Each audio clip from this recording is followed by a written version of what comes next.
అంటే కాంగ్రెస్ పాలన బాగుంది. బస్సులు మహిళలకు ఇచ్చిన ఆ ఫ్రీ బస్సుల్ని బట్టి అది మంచిగా ఉంది. యూజ్ఫుల్ అంటే ఉచిత పబ్లిక్ కి. బస్సుల వల్ల పబ్లిక్ ఎక్కువైపోయారు, బస్సుల సంఖ్య తగ్గింది అని అంటున్నారు కదా, మీరేమనుకుంటున్నారు దాని గురించి? సంఖ్య ఏం తగ్గలే, సంఖ్య అదే ఉంది కానీ పబ్లిక్ కి ఫ్రీ అనేసరికి ఇక పనులలో ఎక్కువ వచ్చే వాళ్ళు ఉంటారు కాబట్టి బస్సులు రష్గా ఉన్నాయి.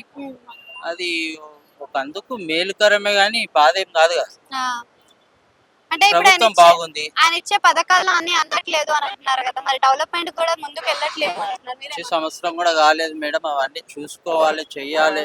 అవన్నీ చేస్తారు. ఎందుకంటే చేస్తారు అనే భావన మనకు కనపడుతుంది.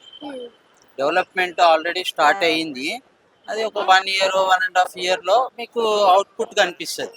అంటే మనకి లాస్ట్ గవర్నమెంట్ తో కంపేర్ చేస్తే ఈ గవర్నమెంట్ లో మీకు నచ్చిన అంశం ఏంటి అసలు? నచ్చిన అంశం అంటే ప్రజాపాలన కరెక్ట్గా జరుగుతుందని నేను అనుకుంటున్నా. ఎందుకంటే ప్రజల యొక్క సమస్యలు సీఎం గారు దృష్టికి పోయినవన్నీ కూడా అమలు అవుతున్నాయి. అన్ని అమలు అవుతున్నాయి. అవుతు- అయితే మనకి లాస్ట్ గవర్నమెంట్ లో యువతకు ఉద్యోగాలు అయితే రాలేదు కదా, మరి ఈసారి గవర్నమెంట్ లో అయినా యువతకు ఉద్యోగం వచ్చే అవకాశం ఎన్నో ఉందంటారా? ఉద్యోగాలు రిలీజ్ చేశారు మేడం అన్ని డిపార్ట్మెంట్లో.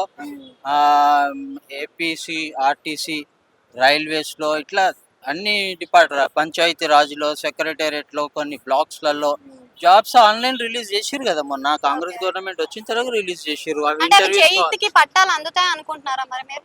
అందుతాయి. ఎందుకందో అందుతాయి. అందుతాయి. Okay, thank you.